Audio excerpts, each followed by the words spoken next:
K-Pop Demon Hunters just broke another insane Netflix record. The movie is already the fastest growing Netflix original ever. It's racked up over 100 million views in just 5 weeks. And somehow it's actually getting even more popular. To give you some context, most Netflix movies have a huge premiere week and then slowly start to lose interest. For example, Red Notice is the most popular Netflix original movie ever. It has over 230 million views, and more than half of that came within week 1. By the time it got to week 3, it had already lost 61% of its viewership, and that is not what is happening with K-Pop Demon Hunters. The movie had just under 10 million views on opening week, and now at week 5, it has 25 million. And this makes it the first Netflix movie ever to have its most viewership come 5 weeks after release.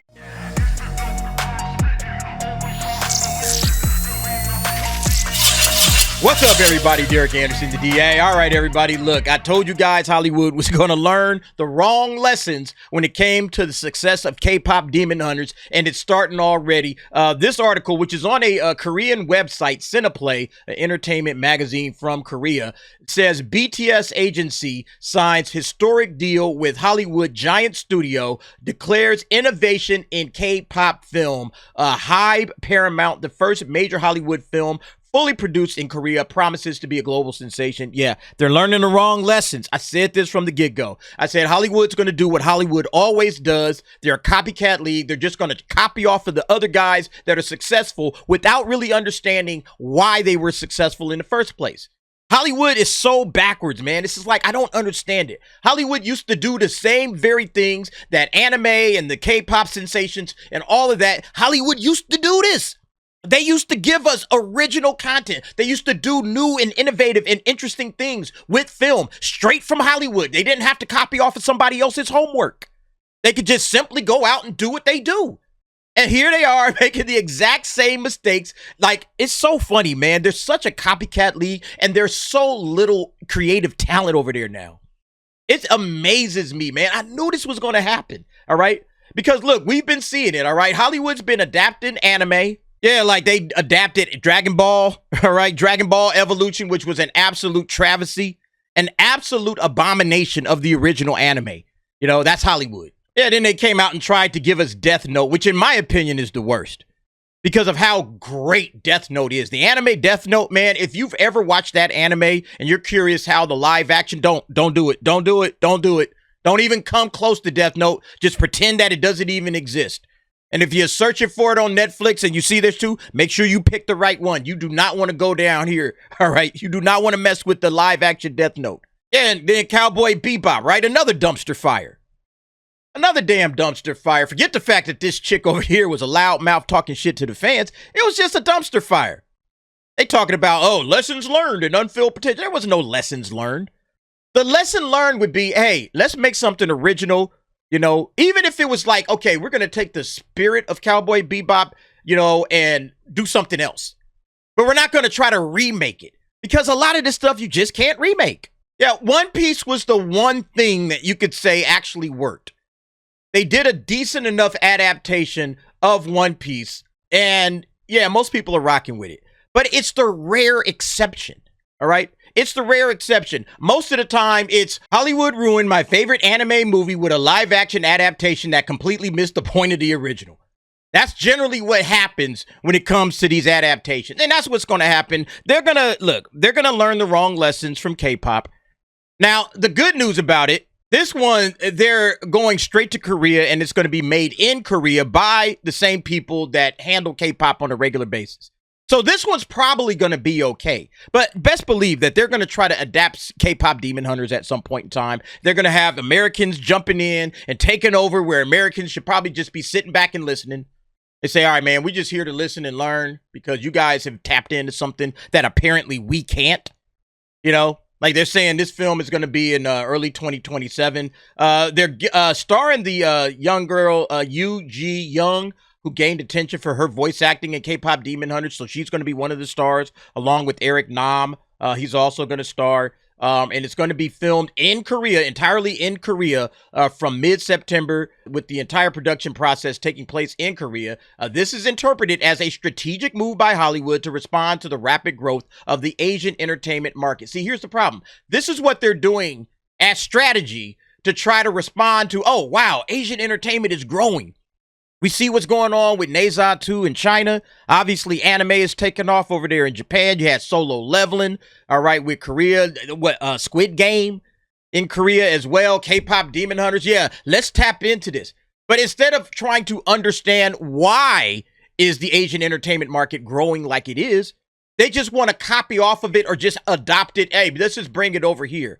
And what ultimately ends up happening is what's been happening. Asian entertainment is just growing, and the West is just shrinking, and shrinking.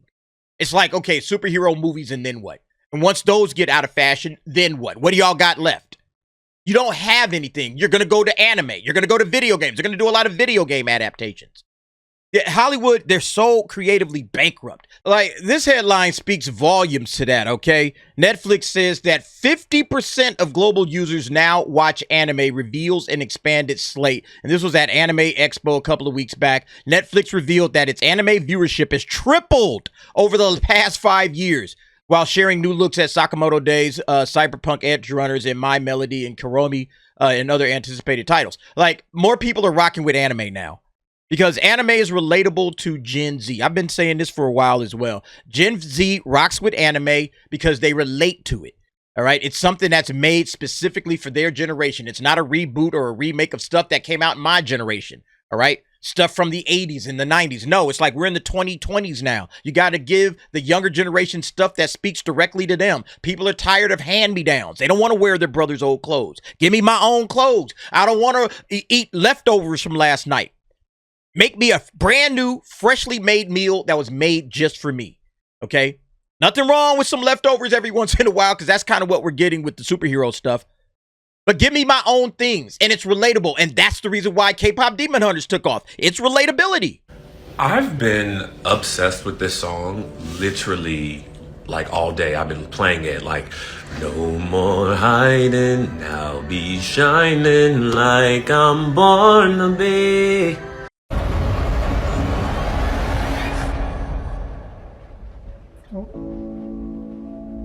Oh. Jinu, no. Okay. I'm sorry for everything. I wanted to set you free. You did. You gave me my soul back. And now, I give it to you. I'm not okay. I was actually just out here enjoying this freaking song. Y'all really listening to what it sounds like? Like, are you really listening and dissecting those lyrics and relating it to life? Because, man, the shit is hitting. It is hitting. Shattering the silence, rising, defiant, shouting in the quiet. You're not alone. We listen to the demons. We let them get between us.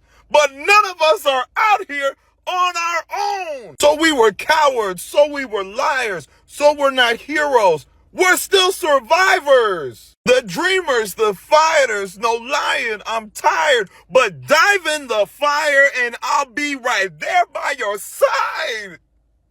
Come on! I mean, look at this right here, man. Polygon says K-pop Demon Hunters exploded on Netflix, and now it's a fanfic legend. Say hello to AO3's newest obsession. So they got fan fiction jumping all the way off with it now. It's wild, man. This thing is getting bigger and bigger. I saw this headline as well, and this was on another Korean site, the Korean Economic Daily. Huntrix, Saja Boys bring K-pop Demon Hunters rivalry to the real world stage. And so they're going to basically be battling it out against actual groups, all right, for best songs of the year. And it's probably going to be the exact same thing with the Oscars here.